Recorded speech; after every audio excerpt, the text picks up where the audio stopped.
lied to these products several times and told them that they were fly, hot, sexy, and beautiful, and they're nothing like that. They are nothing of the sort.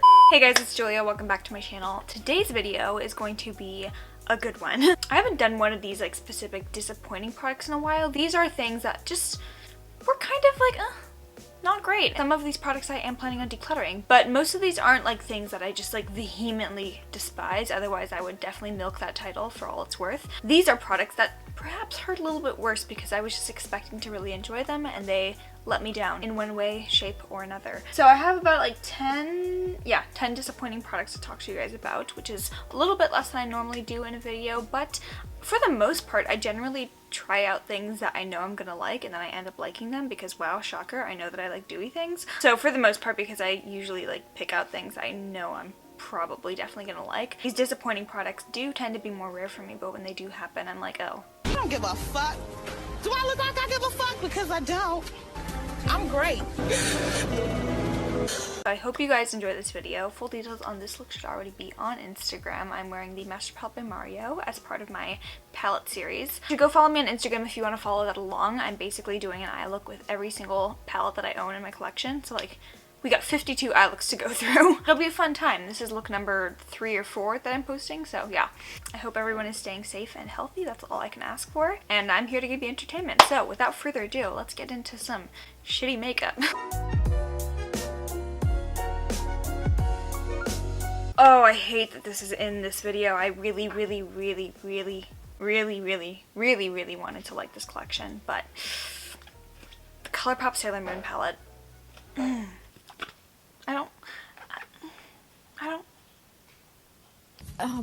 Sailor Moon is like one of the most nostalgic series to me from my childhood. Best believe I really wanted to enjoy this collection a lot.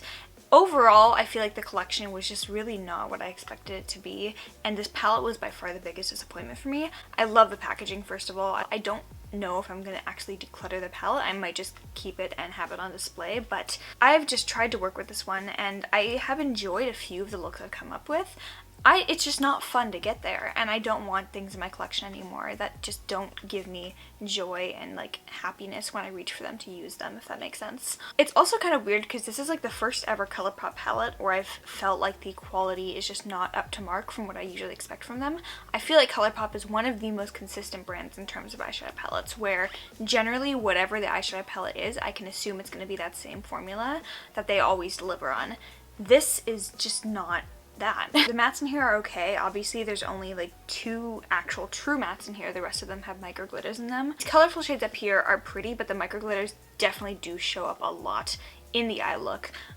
So even though I did get these to work in the crease, you could still like see the micro glitter, so they don't really photograph up close really well. Also, they don't really look great in natural lighting. I feel like if you have a lot of texture on your eyelids, these like micro glitters will really exacerbate that. For me, the shimmers were actually just the bigger problem. I felt like they were either really chunky and just not flattering on the eyes. So like these 2 more textured / foiled shimmers, I felt like were really just chonk. And the other ones were really lackluster. Like this shade up here, it's like they didn't really want to commit to being a matte or a shimmer. So it's pretty much a shimmer shadow, except it's like chalky and just like not a good look. So I wanted to use this in my inner corner, and it just looked like I was putting a nude eyeshadow on my inner corner with a tiny like hint of silver glitter in it, which was weird. I've also tried all these eyeshadows as just like a sheer wash all over the lid, because I heard this was supposed to be inspired by Japanese makeup, which is very much just sheer pastel colors washed all over the lid instead of like impactful eye looks. It's not what I'm looking for, and I also feel like it's not really what ColourPop marketed this palette as. And then this pressed glitter here just like really irritated my eyeballs. So after I reviewed this palette, I was just trying to play around with it and find new ways to appreciate it, because sometimes I can do that and I'll like not enjoy a palette at first, but then if I just like keep trying it and keep trying to find ways to work with it, I can find like applications that I really enjoy, and I just haven't been able to find that, and every time I look at this palette it just annoys me more. So as I said in the video, I really liked the Mulan palette a lot more than this one, but this just was not the quality that I was expecting from ColourPop, and especially for such a high profile collaboration, I find that kind of shocking. I would expect them to really like pull out the big guns for that, but hey. I've also kind of just been like not super loving the lip products. The Ultra Blotted Lip that I kept, I feel like is okay, but it's really not anything special. And then the lip gloss, the more I use this formula, it's just the standard Ultra Glossy Lip formula, the more I realize it's like not the best lip gloss formula. Right now I'm actually wearing a tiny coat of the Luxe Gloss formula right now, which is their other formula. But this Ultra Glossy Lip formula, it's just a kind of like sticky formula, which I feel like we've definitely like innovated a lot more in the lip gloss field. The way I've been using this, and I'm actually wearing it today on my cheeks, I did my cream blush trick where I mix like 1 part Glossier Cloud Paint with 1 part of lip gloss, and this is perfect for that. This is the shade Sailor Moon. It's like this pinky peachy shade with a little bit of like gold glitter running throughout. This mixed with a little bit of Storm from Glossier and just like stippled all over the cheeks gives you this beautiful like dewy glossy cheek look. So overall, I'm just like not super enthralled by the Sailor Moon collection. Do I still love having it and still love like the nostalgia of Sailor Moon? Obviously, but I can just watch Sailor Moon. Next up, a bottle of lies. This is the Sand and Sky Australian Emu Apple Dreamy Glow Drops. Sand and Sky is, I believe, best known for their pink clay mask. It's that like pink wash-off face mask that everybody has on Instagram stories. They're an Australian skincare brand, which I think is really cool, and they're also like more on like the clean beauty botanical side of things.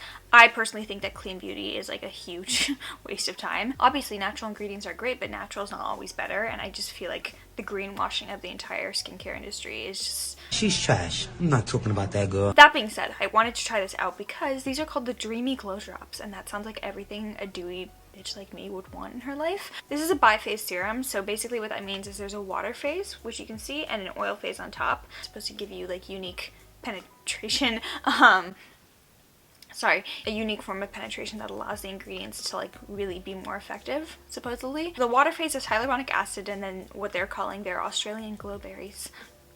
Okay. And then the oil phase is hemisqualane. I love squalane in my skincare products, so I really felt like this was going to be like the ideal hydrating daily serum for me.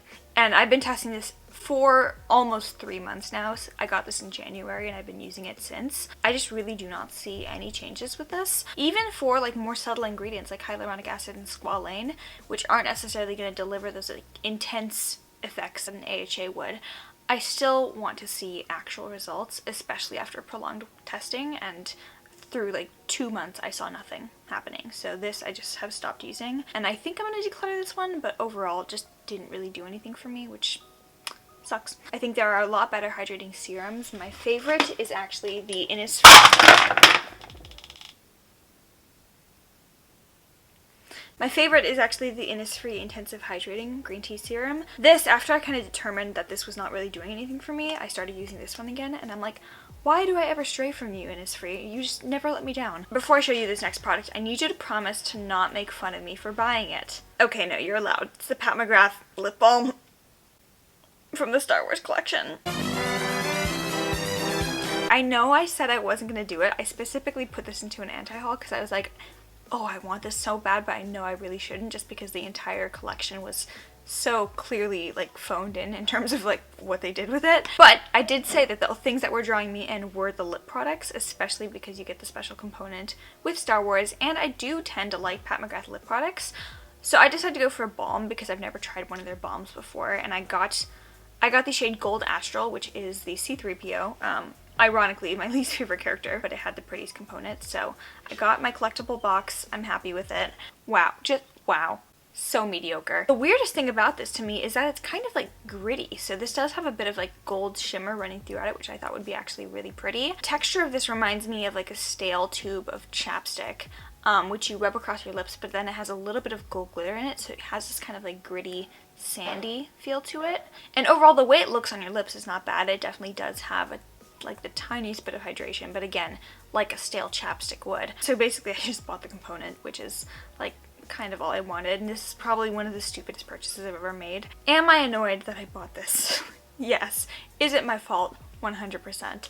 Am I going to use this up? Absolutely, because I again bought a $40 lip balm. And like more makeup-y lip balms like this, I don't expect to be like the most hydrating balm of hydration like the Tatcha Kissu lip mask, but I do expect like a decent formula, and this just wasn't really that at all. So I'm going to use this one up, and I'm going to store the component forever because I love it, but I don't love the lip balm inside, and I definitely would not recommend any Pat McGrath lip balms to anybody.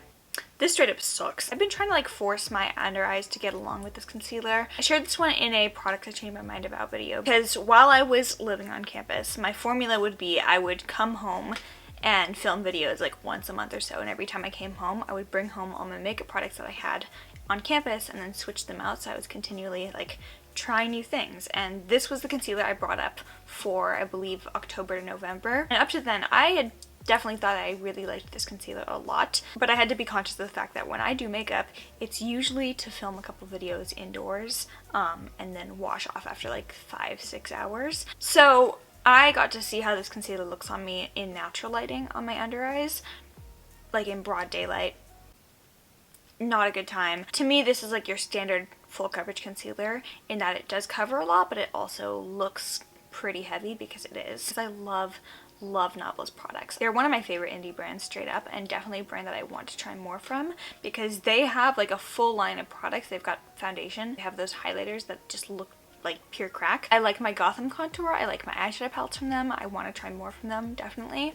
This concealer just like has not been a good time. It's like the same level of coverage of Shape Tape, but a few of the things I don't like about Shape Tape this has, but amplified a little bit more. I just feel like it doesn't really do anything special. And especially the name like close-up concealer, I can't do no close-ups with this on my face. This is just something that I dislike more and more every time I use it, which is devastating to me. This is the Patrick Ta Beauty Monochrome Moment Velvet Blush, and just by the name of this product, I was expecting to just absolutely fall in love with this. I have the shade She's Sincere. I went with a color that I knew was just going to be something I would like wearing on a daily basis. I'm pretty boring in terms of my blush tastes. Packaging, beautiful, rose gold, feels very luxurious, feels very weighty too. I just don't love how this one shows up on the cheeks. I feel like I had to build this one up a lot to get like a semblance of color payoff. It's very, very lightly pigmented, which I usually really like in a blush.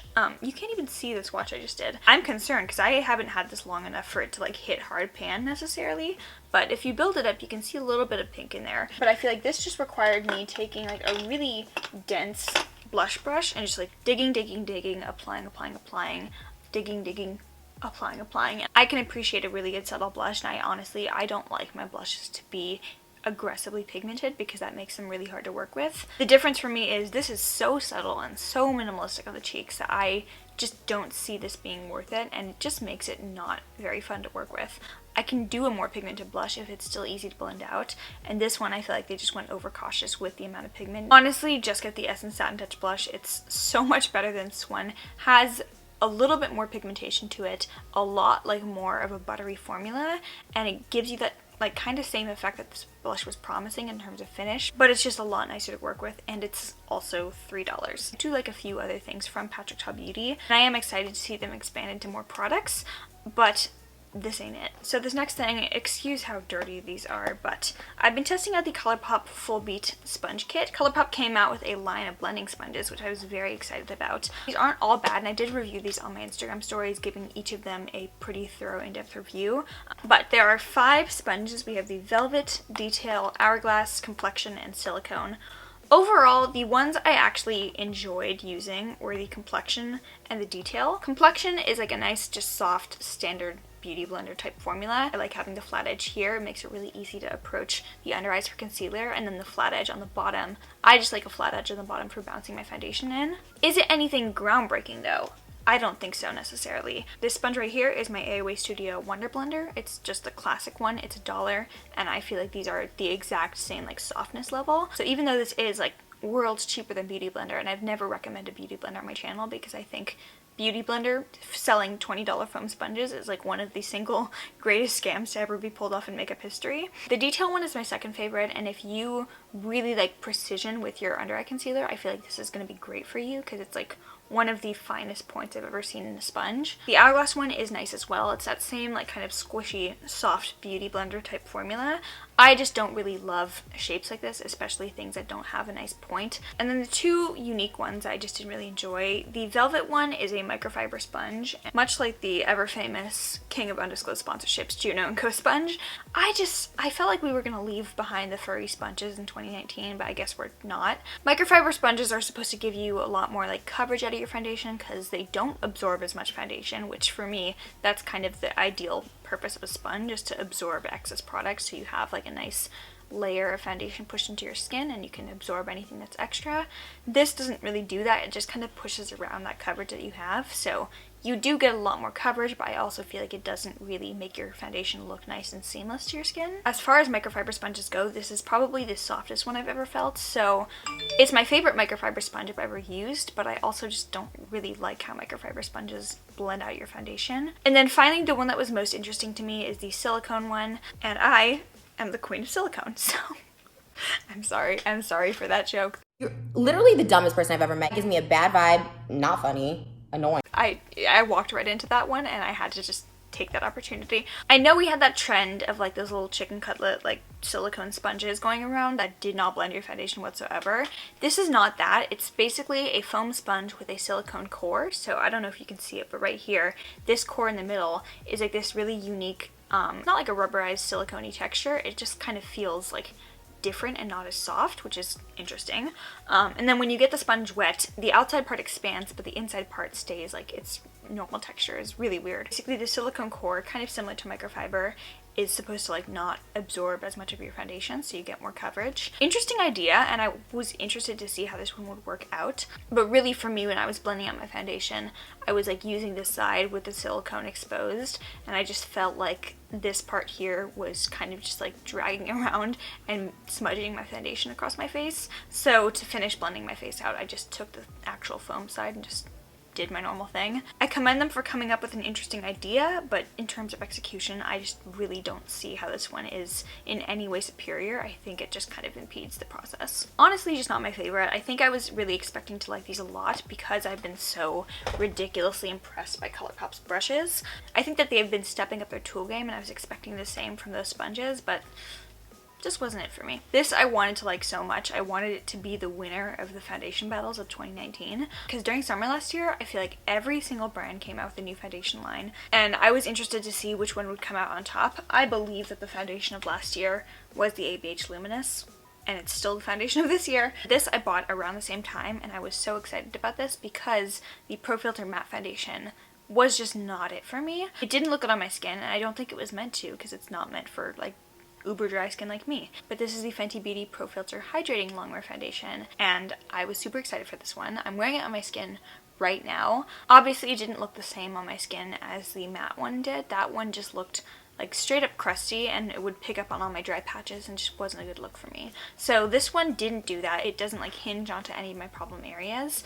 In terms of coverage, I would say this is like a medium to full, and like the thing is, it doesn't look bad, it just doesn't look great. Especially now that I have like my foundation collection pretty culled down to what I just enjoy. I feel like the ABH foundation like looks straight up great, and what I'm looking for in foundations at this point is stuff that makes my skin look better than it did when I didn't have foundation on. I want things to be covered up obviously, but I also just want my skin to look like more radiant and more healthy and more beautiful, and I just felt like this was coverage. So this is not Dewy Queen approved, I'm sorry about that. And I really did want to like this one a lot. I wanted to have like a Fenty complexion product that worked really well for me, especially because the shade range is amazing. I wanted to have something that I could recommend comfortably and know that everybody could get what they wanted from it. But in terms of formulas, it just didn't really do that much for me. I feel like 2019 also was the year of like glowy body oils becoming a thing. I love a good like JLo body glow type moment, and ColourPop was one of the brands to jump onto that train. And this is their Soul Glow Oil in the shade Golden. I got a kind of like bronzy shade, about one shade darker than my natural skin tone, just because I wanted to get a little bit of like a bronzy type glow going on without looking like Ariana Grande. But in terms of color, I feel like this is really beautiful, and I do like how this one looks. My problem is the formula, especially with clothing on. And of course I would put this on my body when I'm wearing a white shirt. Go me. It's not full on sticky like something I'm going to talk about in like 2 seconds, but also by the way it was advertised, I was expecting this to be like a dry oil texture where it would be like an oil on your skin but then sink in and like be not tacky to the touch. So I wore this one to the beach each, and while my skin looked beautiful and glowy and radiant, I also was finding sand all up in my parts for like weeks after. This made my skin like the slightest bit sticky, to a point where it wasn't aggressive enough for me to be like, I don't want to use this ever again, but also to a point where every time I use this one, I'm like, oh yeah. So that's what I meant by like disappointing products. It's not the worst thing ever, but it's also like not what I was expecting and just not what I want to use on a daily basis. Also, this is a big dumb on my part, but I put this one on for a day and I did like an extra coating on my décolletage and I thought I looked so hot. And then I decided to go to the gym and forgot that I had this on, and I sweat a lot, and then I forgot. And I went to dinner with a boy and he was like, why do you have like bronze streaks on your chest? I looked and I had like tributaries and just like a river of like golden tears where there was like bare skin and then like glitter all around it. In terms of glowy body oils, my recommendation is the Sol de Janeiro Glow Motions Goldie Rocks. This is my favorite. I feel like this gives me that dry oil texture I was expecting from the Sol body, but not sticky whatsoever. I've been super excited to try out a lot of products from Good Molecules. I straight up love their overnight exfoliating treatment. This has made it into like almost my daily routine. And like overall, I really have liked a lot of their products I've tried out. The hyaluronic acid serum, however, and this might just be a me thing, but I really don't feel like I see the best results with just pure hyaluronic acid serum. Especially because I feel like hyaluronic acid is in almost everything. Like it's in cleansers, it's in most toners at this point. Maybe not as like a main ingredient, but it's usually in there. It's in a lot of moisturizers. It's pretty hard to avoid hyaluronic acid. I honestly just don't feel like incorporating in a like pure hyaluronic acid serum into my serum step as a dedicated ingredient really did that much of a difference for me. Is this a good hyaluronic acid? Yes. I do like the Ordinary one a little bit better though, and that one is marginally cheaper than this. And just like in terms of other products from Good Molecules, I think you can get a lot better products from this brand that will just do more for your skin. This one hurts my heart. This is the Kevyn Aucoin Glass Glow Illuminator. It says it's a face illuminator. I honestly do not see how you could use this for a face illuminator because it's straight up basically like goopy jelly. It is sticky to the touch and it does not dry down. So I think you can like see it's like, you know, beautiful, beautiful effect. It really does give you like that wet looking glow. But I put this one on my cheeks and my hair just like migrates. I've tried cream highlighters that have a lot better of a dry down than this and still give me that like glossy glass effect, but don't like attract every single hair onto my cheek. So this didn't work for me as a face illuminator, but I was like, maybe it'll look really great on the body. And it does for like 5 minutes, but then again, I remembered I don't like sticky things on my body. Wow. That could be taken out of context really easily. It looks beautiful for photos, but then you just like kind of have this like sticky, non-drying down substance, and I just don't really love this formula. I think it's nice for editorial looks, but it's really not a realistic product unless I was going to wear my hair out of my face and then I was going to shower immediately after having this on. Alright guys, that is it. I hope you guys enjoyed all my disappointing products. I did not enjoy them at all. So after this video, some of them I'll probably be decluttering, but like some of them I likely will keep because I'm stubborn and I like to get my money's worth out of products. That's kind of what this video is, are just like disappointing products, some of which I'm decluttering and why they were disappointing to me, but I will try and make some of these work and I'm gonna straight up keep using this out of punishment for myself. So that's fun. I hope you guys enjoyed this video. If you liked it, please give it a thumbs up. Make sure you are subscribed down below. Follow me on Instagram, Twitter, and TikTok. I hope everyone is staying safe, healthy, and most of all, indoors and doing their part. I know it doesn't feel like it in the moment, but you are doing your part and you are doing something important every single day that you make the decision to stay inside. So keep doing that. I'm with you. If you made it to the very end of this video, you are a champ and you get the bonus meme. I love you. Goodbye. Yeah, my bad.